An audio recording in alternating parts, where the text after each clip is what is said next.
All right, listen up. If you make videos for YouTube, this is something you absolutely need to hear. There's a big change happening to your content after you hit that upload button, and it's happening quietly without a big splashy announcement.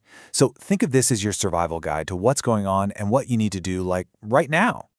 So let's just cut right to the chase. The big question is YouTube secretly changing your videos? The short answer? Yeah, for some of you, it is. And you really need to understand what's happening because it has everything to do with your creative control and, honestly, your brand. So how did we even get here? Well, it all comes down to something we're calling the quiet switch. It's a really fundamental change in how YouTube is handling your content. You know, for the longest time, YouTube's job was pretty simple. Take your video, transcode it so it works on a bunch of different devices, and that's it. But a little while back, a whole new layer started creeping in: post-upload visual enhancements.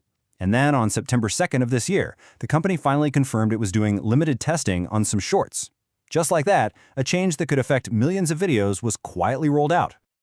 Okay, now before you panic, it is so important to understand what this thing is and what it isn't. This is basically a machine learning cleanup job.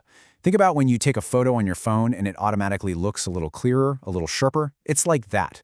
It's just reducing noise and sharpening edges that are already in your video. Here's the key. This is not generative AI. It's not making up new frames. It's not replacing your face. It's just refining what's there, not creating anything new. So that brings us to the million-dollar question, right? If this whole thing risks ticking off creators, why would YouTube even bother doing it? Well, the answer is actually really simple. It's all about viewer retention, especially on your phone. I mean, think about it. When you're scrolling through Shorts, a grainy, dark video is an instant skip. But if YouTube can automatically clean that up, make it look a little more premium, well, that could lead to more watch time and just a better experience for the viewer. So the big debate is, does this automatic cleanup actually help creators, or does it end up harming their artistic vision? The truth is, it really depends on what kind of creator you are. And this is where it gets tricky, because this tool can be a double-edged sword. Let's say you're a vlogger, right? You're shooting a quick update, the lighting is terrible. For you, this is a huge win. The AI cleans up the noise, your face is clearer, and people focus on your story. But what if you're a cinematic creator? What if you intentionally added film grain or a soft focus to create a specific mood? Well, this tool can just strip that texture right out, completely undermining your artistic choice. And look, this isn't just a theory. We're already seeing the data. For one vlogger, just having this clarity pass run on a noisy short led to a 3% lift in 30-second retention. Now, 3% might not sound like a lot, but when you multiply that over thousands or millions of views, a boost like that can make a huge difference in the algorithm. So, the question you should be asking is this happening to my videos? And is it helping or hurting me? Well, guess what? There's a super simple way you can find out. We're calling it the 20-second test. Okay, here's what you're gonna do. It's easy. Record 2 really quick clips. Make one look clean, and for the other, just crank up the ISO a bit to make it noisy. Now, upload both of them as unlisted shorts. Then, pull out your phone, watch them back at 480p and 720p, and compare what you see on YouTube to the original files on your computer. So what are you looking for? Well, it's helping you if that noisy clip actually looks cleaner on YouTube than your original file. That's a good sign. It's hurting you if skin starts to look weirdly smooth, kind of plasticky, or if you see these strange glowing halos around text or sharp edges. This little test gives you the info you need to decide if you need to find a way to opt out for certain videos. All right, so this all leads us to the core decision that pretty much every creator is going to have to make now. It's your call, but you need a way to think about it. And really, it all comes down to this one simple, critical rule. If the message is your product, clarity helps. But if the mood is your product, you should probably opt out. Think about it. If your video is a quick news update, this enhancement is your friend. But if that cinematic feel, that texture, that style is what you're selling, you're going to want to protect that vision. And you are definitely not alone in wanting that choice. The feedback from creators and industry folks is pretty much unanimous. We need transparency and we need control. What does that mean?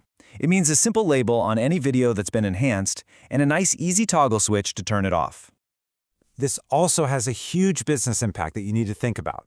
For anyone doing sponsored content, this AI enhancement adds a whole new variable to the mix. You might actually need to update your contracts to say that YouTube might apply these tools and define what level of visual change is okay with the brand you're working with. So let's look to the future a bit. Once these controls are hopefully available to everyone, you are going to need a game plan. So here's your future playbook. Here's a quick cheat sheet for how you might want to handle this. For things like news and commentary, where being clear is everything, having clarity on a low setting is probably a good move. But for your fashion videos or filmic shorts, you'll likely want it turned off completely to protect that vibe. For tutorials, keep it on, but always check for that weird glowing halo effect on your text. And for your big long-form explainers, I'd say the default is off. But hey, don't be afraid to A/B test some clips and see if it actually moves the needle on retention. And speaking of that, you should fully expect to see some kind of A/B test feature pop up right inside your YouTube analytics. This is going to be the key to making smart, data-driven decisions, letting you see exactly how these enhancements are affecting your viewership for each and every video. So, what can you do this week? 3 simple things. First, audit your last 3 shorts. Compare the master file to how it looks live on a phone. Second, send a quick one-line email to your sponsors just to let them know you're on top of this. And third, add a single sentence to your media kit about your stance. It's all about protecting your brand and your business. Which leaves us with one final and really important question. Is this tool an enhancement that helps you get your message out, or is it interference that messes with your art? Because as these platforms get smarter, the line between polishing content and actually changing it is just going to get blurrier. And at the end of the day, it makes you ask, who really controls your art?